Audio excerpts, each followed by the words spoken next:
ناظرین، سلطنت عثمانیہ کی تاریخ سے متعلق ویڈیو کا سلسلہ جاری ہے۔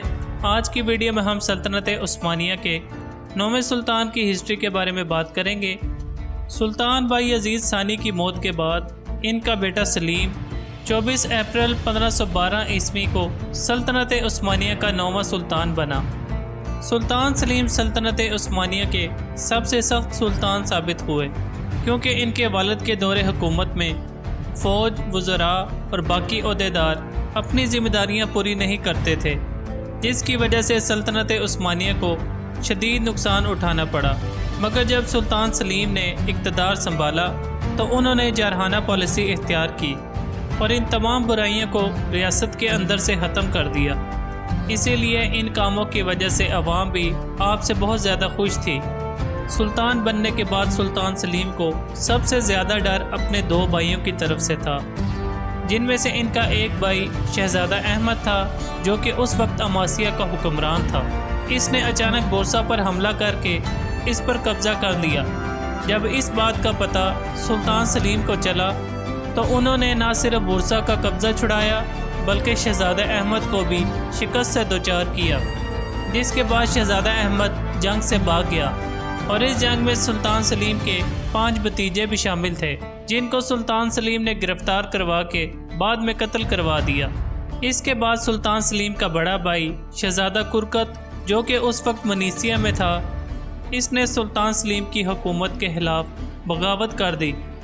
جب اس بات کا پتہ سلطان سلیم کو چلا تو انہوں نے اپنے اس بھائی کو قتل کروا دیا، لیکن کہا جاتا ہے کہ سلطان سلیم کو اپنے اس بھائی کے قتل ہونے پر بہت دکھ ہوا۔ کچھ عرصے کے بعد شہزادہ احمد نے سلطان سلیم سے دوبارہ جنگ کی، مگر اس دفعہ نہ صرف اسے شکست کا سامنا کرنا پڑا بلکہ اسے قتل کر دیا گیا۔ ان تمام اندرونی بغاوتوں کو ختم کرنے کے بعد سلطان نے اپنا رخ یورپ کی طرف کیا، جہاں پر انہوں نے بہت سی حکومتوں کے ساتھ صلح کے معاہدوں پر دستخط کیے اور یورپ کی طرف سے خود کو محفوظ کر لیا۔ اس کے بعد سلطان سلیم نے اپنا رخ مشرق میں ایران کی طرف کیا، جہاں کا حاکم اس وقت شاہ اسماعیل صفوی تھا، جس نے بہت سے اجمی علاقوں کو فتح کیا، جس کے بعد ایران کی سرحدیں سلطنت عثمانیہ کے ساتھ مل گئیں۔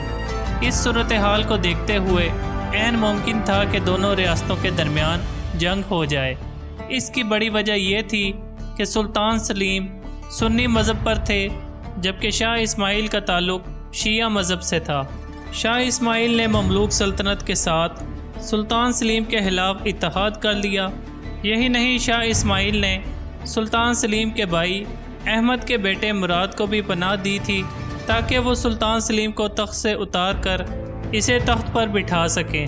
جب یہ خبر سلطان سلیم تک پہنچی تو انہوں نے ایران پر حملہ کرنے کا پختہ ارادہ کر لیا، جس کے بعد سلطان سلیم نے 20 اپریل 1514 عیسوی کو 1 لاکھ سے زائد لشکر تیار کیا اور ایران کی طرف روانہ ہو گیا۔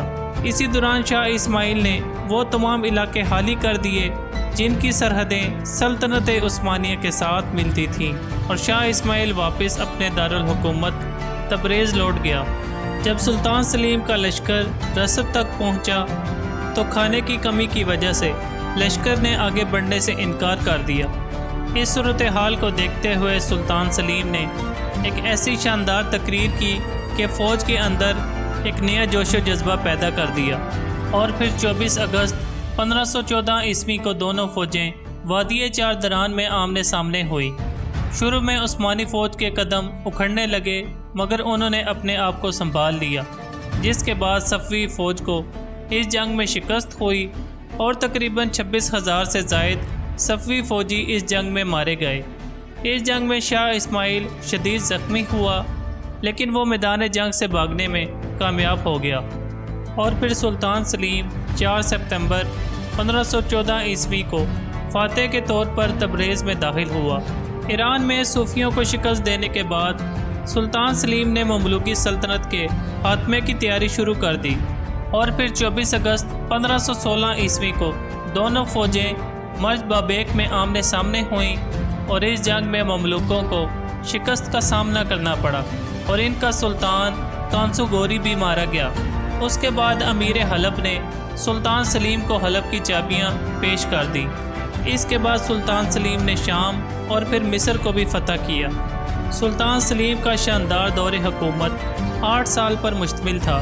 آپ نے اقتدار سنبھالا تو اس وقت سلطنت عثمانیہ کا رقبہ 23,75,000 کلومیٹر تھا، مگر جب آپ کے دور کا خاتمہ ہوا تو اس وقت سلطنت عثمانیہ کا رقبہ 65,58,000 کلومیٹر تھا۔